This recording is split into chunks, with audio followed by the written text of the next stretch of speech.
कभी आप ब्रह्म मुहूर्त में जगे हैं? जगकर देखिए, संध्या होने के पश्चात जब रात्रि का अंधकार सारे संसार को धीरे धीरे अपने अंधकार में निगलने लगता है, तो यही अंधकार ब्रह्म मुहूर्त में भोर होने से ठीक पूर्व तनिक अधिक काला हो जाता है। कुछ समझे? हमारा जीवन भी कुछ ऐसा ही होता है। जब हमारे जीवन की समस्याएं अपने अंत पर होती है, तो यही समस्याएं एक भीषण रूप लेकर हमारे समक्ष प्रस्तुत हो जाती है और ऐसे परिस्थिति में अधिकतर लोग हार मान जाते हैं, भय खा जाते हैं। परंतु यदि आप हार न माने, भय न खाएं, दृढ़ रहें, निरंतर आगे बढ़ते रहें, तो प्रकाश के रूप में हमारा स्वागत करने के लिए सूर्य उदय सदा हमारे समक्ष प्रस्तुत रहेगा। आपने बरगद के वृक्ष को देखा है? जितना विशाल उतना दृढ़। पतझड़ में वो सूख जाते हैं, परंतु दुर्बल नहीं होते, टूटकर गिरते नहीं। और उसके विपरीत दलदल में उपजे वृक्षों को देखिए, वो दिखने में तो बड़े होते हैं, पतझड़ आए या शीत सदा हरे भरे होते हैं, परंतु इतने दुर्बल होते हैं कि जल धारा के हल्के से वेग से वो गिर जाते हैं। परंतु ऐसा क्यों होता है? कारण है जड़ें। जिसकी जड़ें दृढ़ भूमि में है, वो हर चक्रवात, हर ऋतुओं को सह लेता है, और जिसकी जड़ें दलदल में है, वो स्वयं की जड़ों को दुर्बल बना लेता है। कुछ ऐसा ही मनुष्य भी होता है, जो अधर्म, कुकर्म और असत्य की धरा पर उपजा है। वो समय की एक मार भी नहीं सह पाता, और जो मनुष्य सत्य, धर्म की धरा पर उपजा है, वो हर समस्या से अविचलित हो जाता है। अब आप पर निर्भर करता है कि आप क्या बनना चाहते हैं। हमारे जीवन में मित्र और शत्रु बड़ा महत्व रखते हैं। यदि गंभीरता से सोचा जाए तो ऐसा कोई क्षण नहीं जब हम अपने मित्रों के बारे में ना सोचते हो या फिर अपने शत्रुओं के बारे में। हमारा हर कार्य या तो हमारे मित्रों के हित के लिए होता है या फिर हमारे शत्रुओं के अहित के लिए। हम हर स्थान या तो अपने मित्रों के साथ होते हैं या फिर अपने शत्रुओं के साथ। कोई नहीं चाहता कि उनका शत्रु प्रसन्न रहे। हर कोई अपने शत्रु को नष्ट कर देना चाहता है, और ऐसा करने के लिए वो हर संभव प्रयास करता है। उसे आर्थिक, मानसिक और शारीरिक हानि पहुंचाने का प्रयास करता है। परंतु यदि मैं आज आपको ऐसा मंत्र सिखाऊं जिससे आप अपने शत्रु को सदा के लिए नष्ट कर दे तो, और वो मंत्र है मित्र बनाना। अपने सभी शत्रुओं को अपना मित्र बना लीजिए और आपके सारे शत्रु स्वतः ही समाप्त हो जाएंगे। मैं क्या कर रहा हूं? मैं दिए प्रज्वलित कर रहा हूं ताकि अंधकार को मिटा सकूं। अब आप कहेंगे कि इसमें कौन सी बड़ी बात है ना? परंतु इसमें महत्वपूर्ण बात समझने के लिए यह है कि मैं क्या नहीं कर रहा हूं, और मैं अंधकार नहीं कर रहा हूं। क्योंकि अंधकार को मिटाने के लिए प्रकाश का अस्त्र तो उठाना ही पड़ता है। बुराई को बुराई से नहीं, अच्छाई से जीता जाता है। अन्याय को अन्याय से नहीं, न्याय से लड़ा जाता है।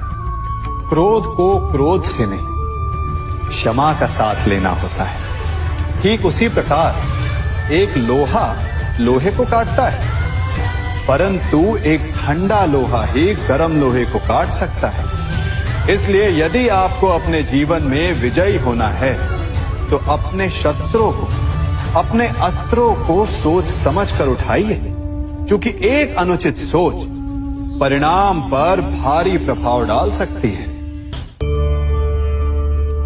आप सब सोच रहे होंगे कि ये क्या मैं करने लगा। मैं इस पौधे को जड़ से उखाड़ रहा हूं। आश्चर्य हो रहा है ना कि एक पौधे को उखाड़ना या काटना ना केवल एक अपराध है अपितु पाप भी है।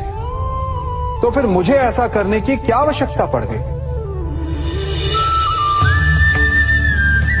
क्योंकि कई बार विनाश ही सृजन तक पहुंचाता है।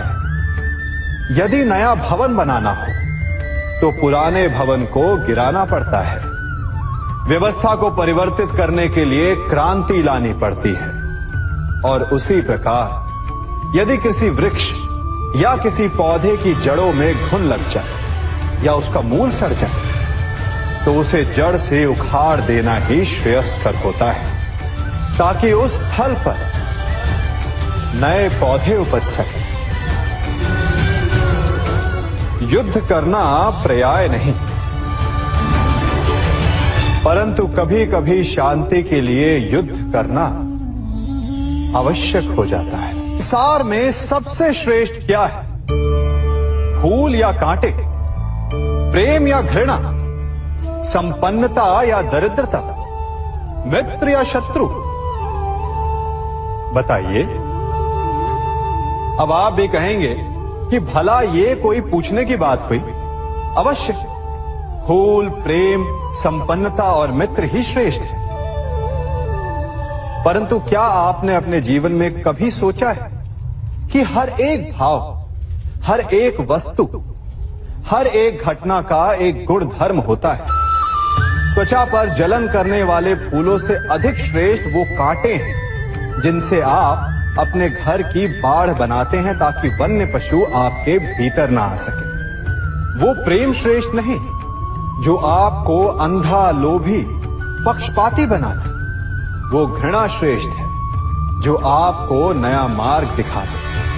वो संपन्नता श्रेष्ठ नहीं जो आपको कृपण बना दे, मद्दांध बना दे। वो दरिद्रता श्रेष्ठ है जो आपको जीवन में परिश्रम करने की शिक्षा दे।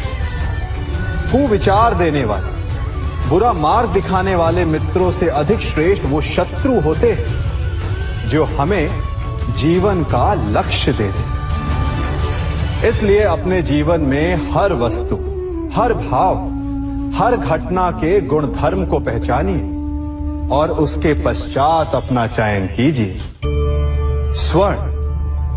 हम सभी को अपने जीवन में स्वर्ण से कभी ना कभी कुछ ना कुछ थोड़ा या अधिक मोह होता ही है ना?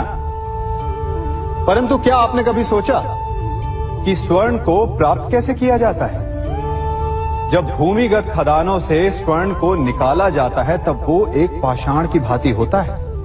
ऐसा पाषाण जिससे आप किसी को भी मार सकते हैं, परंतु उसे आभूषण के रूप में स्वयं के शरीर पर धारण नहीं कर सकते। यदि उसे आभूषण बनाना है तो उसे लंबी यात्राएं करनी होती है। उस पाषाण को पिघलना होता है। सुनार के हथौड़ी की अनेकों चोटें खानी पड़ती है। फिर काट छाट और उसके पश्चात जाकर वो ऐसा आभूषण बनता है जो हमें वर्षों तक, सदियों तक लुभाता रहता है। इसलिए यदि आपको समय पर विजय पानी है तो स्वयं के निर्माण पर समय देना होगा। हम सभी सुनते आए कि जो वीर होता है, साहसी होता है, शौर्यवान होता है, उसके समक्ष सारा संसार झुकता है। वीर भोग्य वसुंधर। परंतु वीरता है क्या? शौर्य क्या है? साहस क्या है? साहस युद्ध नहीं, वीरता विजय नहीं, शौर्य कभी ना गिरना नहीं। साहस किसी चुनौती के समक्ष खड़े होने का भाव है, तो वीरता उस चुनौती को उत्तर देने के लिए पूर्ण परिश्रम लगा देना है। और शौर्य का अर्थ है गिरकर फिर से उठने का साहस रखना, बार बार प्रहार करके वीरता दिखाना, निरंतर प्रयास करते रहना, निरंतर परिश्रम करते रहना। इसलिए विजयी होने से अधिक महत्वपूर्ण है शौर्यवान होना, क्योंकि जो शौर्यवान है उसे विजय मिलना निश्चित है। कभी किसी पक्षी को घोंसले की नींव बनाते देखा है?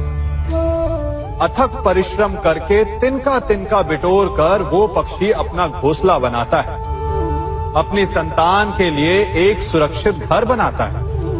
और फिर कहीं से तीव्र आंधी आती है, भारी वर्षा होती है और उसका घोंसला तिनका तिनका करके बिखर जाता है। फिर वो पक्षी क्या करता है? वो रोता नहीं, ना ही विलाप करता है। वो बिना विलंब करे फिर से अपना घोंसला बनाना प्रारंभ कर देता है और सफलता पाता है। फिर हम क्यों छोटी छोटी असफलता से भयभीत होकर परिश्रम करना छोड़ देते हैं? एक बात सदा स्मरण रखिएगा, हर वृक्ष कुल्हाड़ी की एक मार से नीचे नहीं गिरता, हर चट्टान घन के एक प्रहार से नहीं टूटती। सफलता पाने के लिए अनावरत परिश्रम करना ही मात्र एक मार्ग है। स्वीकारण, सत्य का स्वीकारण मनुष्य के लिए बहुत ही महत्वपूर्ण है।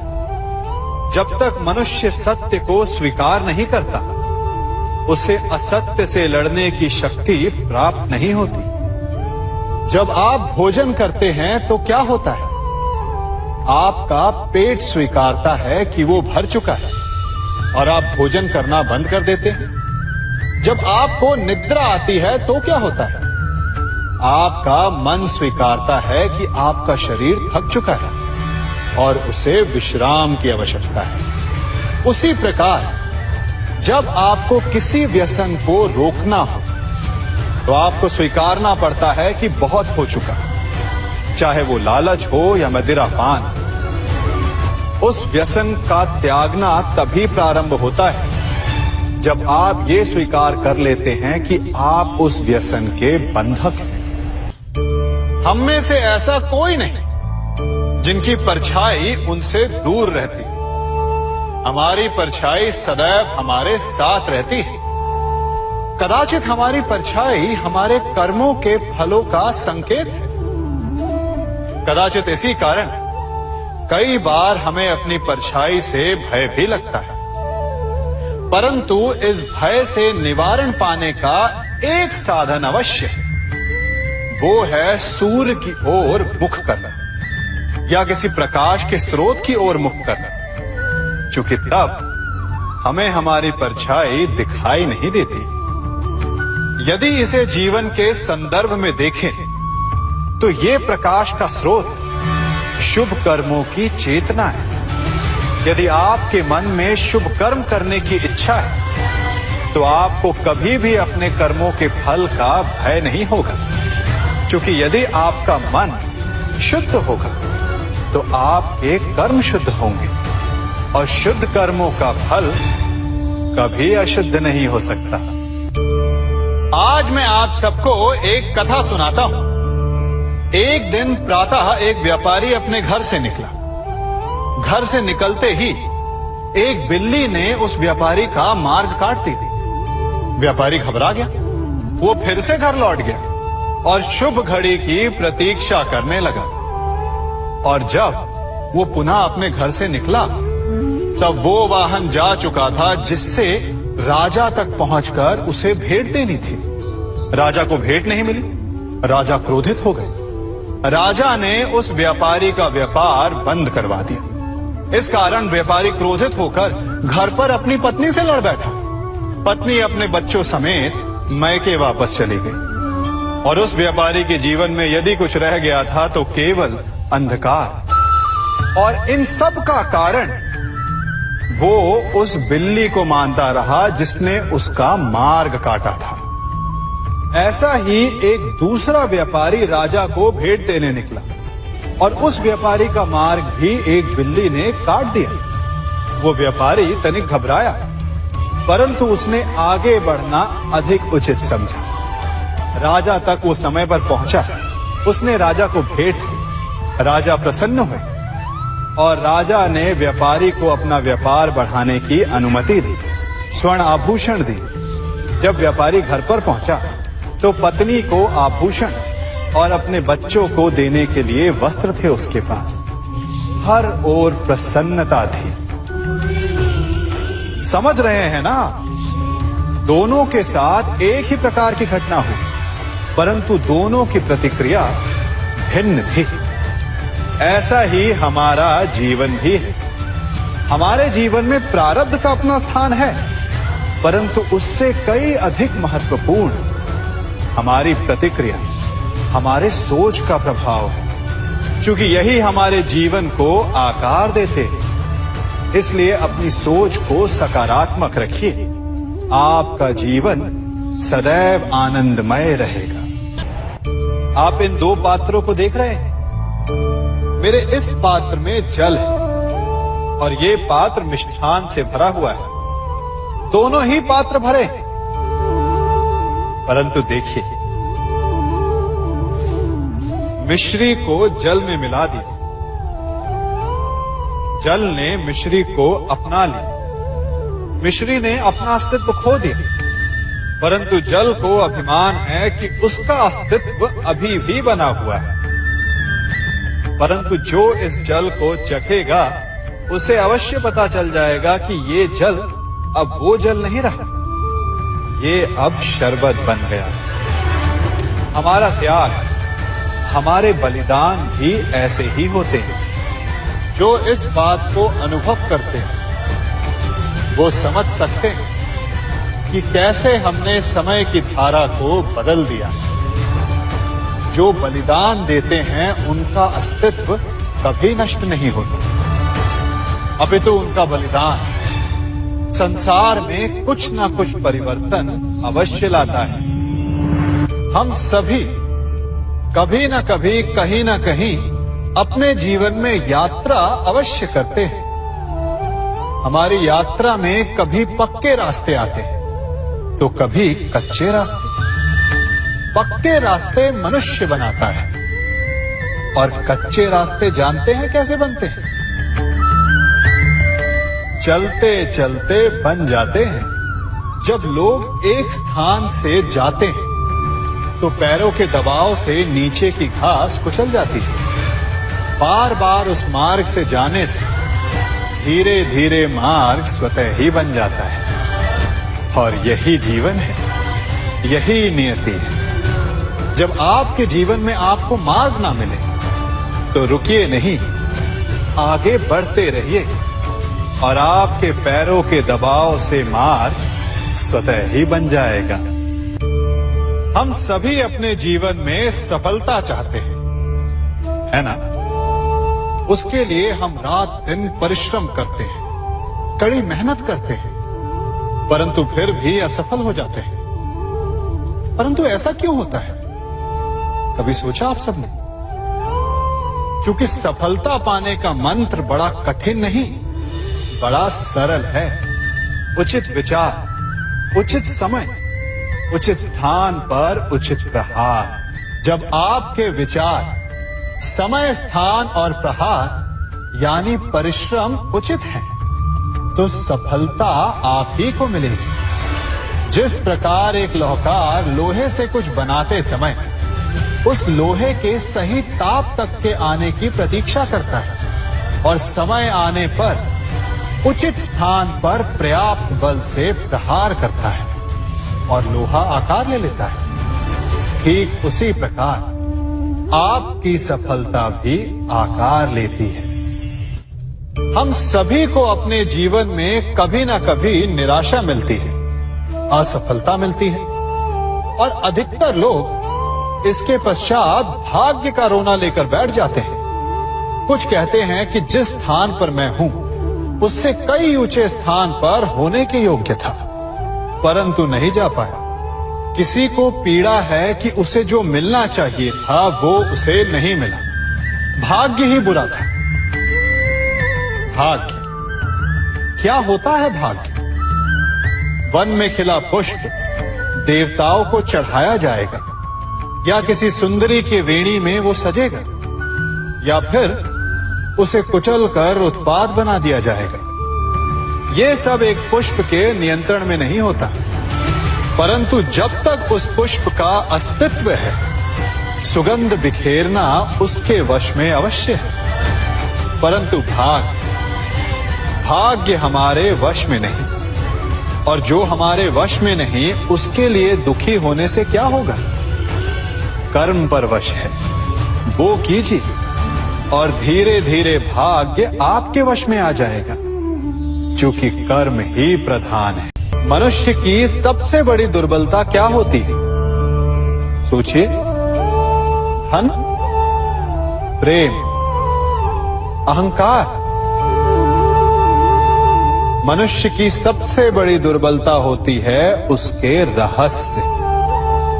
चाहे आप कितने भी शक्तिशाली क्यों ना हो, कितने भी प्रबल क्यों ना हो, परंतु उसके रहस्य उसके नाश की चाबी होती है। इसलिए यदि प्रबल रहना है, शक्तिशाली रहना है, समर्थ रहना है, तो अपने रहस्य को किसी को भी ना बताएं, ना मित्र को और ना ही शत्रु को, क्योंकि समय पड़ने पर कब कौन शत्रु हो जाए ऐसा कहना संभव नहीं। विभीषण को रावण के अमृत कुंड का ज्ञात था, इसीलिए प्रभु श्री राम रावण का वध करने में सफल हो सके। इसलिए उचित यही है कि आप अपने रहस्य को स्वयं तक ही सीमित रखें। मनुष्य का मन बड़ा विचित्र होता है, कल्पना में ही विकास करता है, संपन्न भविष्य का स्वप्न देखता है और कल्पना में ही जो नहीं हुआ उससे भय खाता है। और यही भय मनुष्य का सबसे बड़ा शत्रु है। हमारे भविष्य के मार्ग में, हमारे आनंद के मार्ग में सबसे बड़ी बाधा है। अब आप लोग मुझसे पूछेंगे कि इसका तोड़ क्या है, भय से मुक्ति कैसे पाई जाए?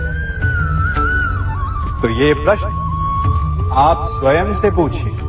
तनिक सोचिए, जब आप एक सुंदर भविष्य की कामना करते हैं तो उसे पाने के लिए आप परिश्रम करते हैं ना। ठीक उसी प्रकार भय से मुक्ति पाने के लिए आप उससे लड़ जाएं और उसका निवारण आपको स्वतः ही मिल जाएगा। इसलिए जब भी भय आपको सताए तो उससे भागे नहीं, उससे घबराए नहीं, क्योंकि भय का काम ही होता है आपको भयभीत करना। इसलिए जब भी भय आप पर आक्रमण करे तो आप भी उस पर पहले ही आक्रमण कर दें। हम सब मित्रों के साथ रहना चाहते हैं, शत्रुओं से दूर रहना चाहते हैं। क्यों?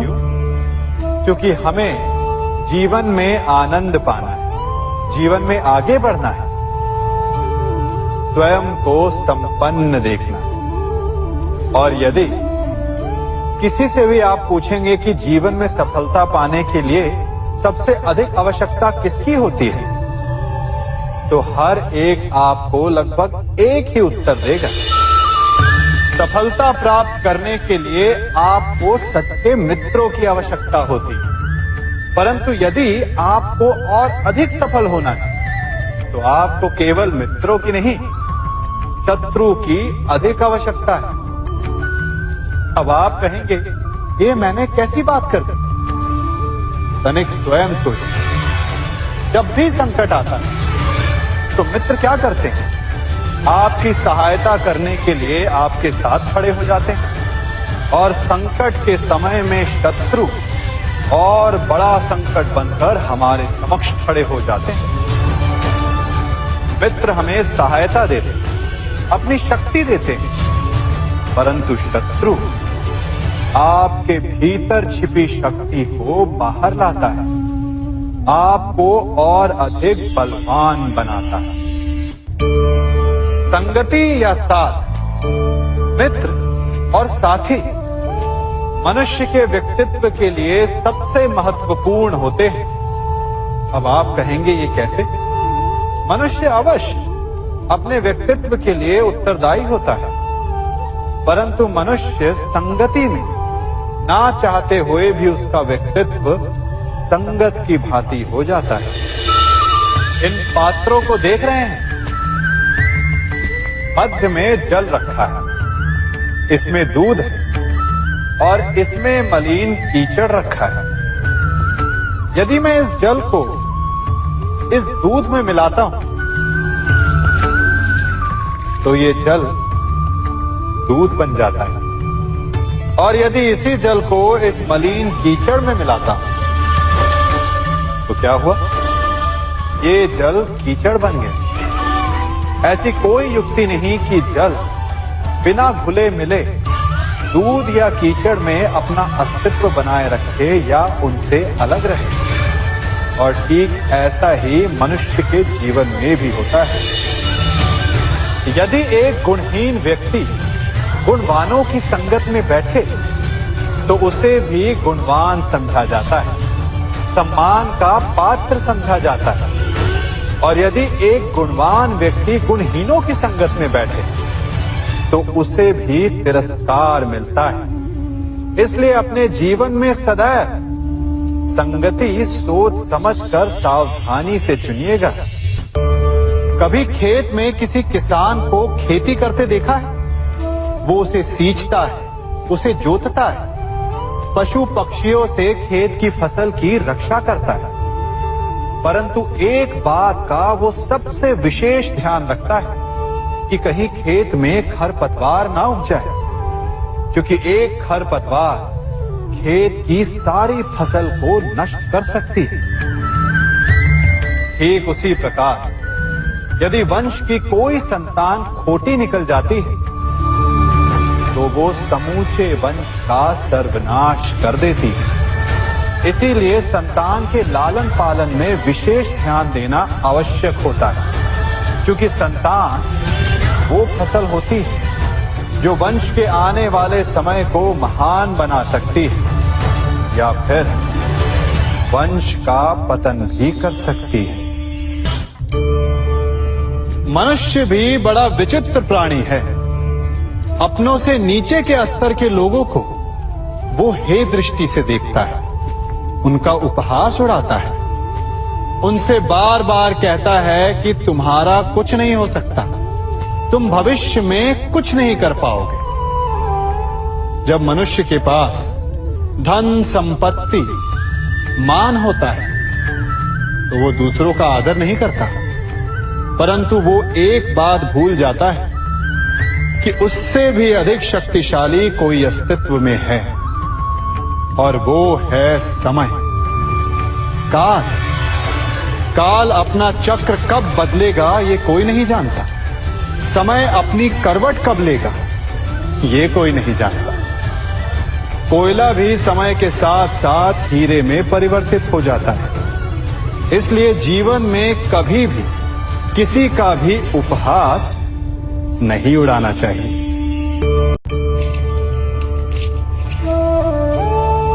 बड़ी विकट समस्या है। मुझे स्मरण ही नहीं हो रहा कि इस गुच्छे की कौन सी चाबी इस ताले को खोलेगी।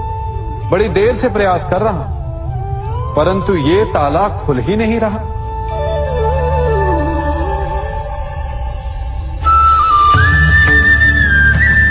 ऐसी परिस्थिति में आप क्या करें? अधिकतर लोग ऐसी परिस्थिति में अपनी आशा खो बैठते हैं। उन्हें लगता है कि चाबी खो गई। वो तिलमिला जाते हैं, क्रोधित हो उठते हैं। परंतु उस समय धैर्य रखें तो गुच्छे की अंतिम चाबी ताला खोल सकती है।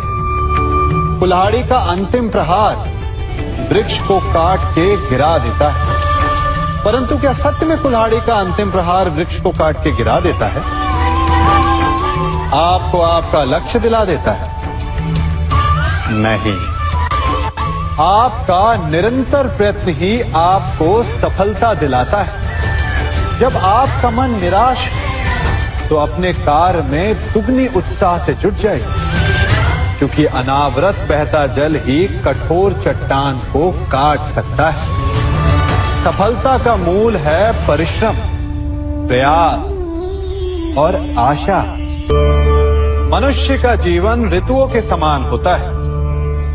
आज ग्रीष्म तो कल वर्षा, परसों शीत,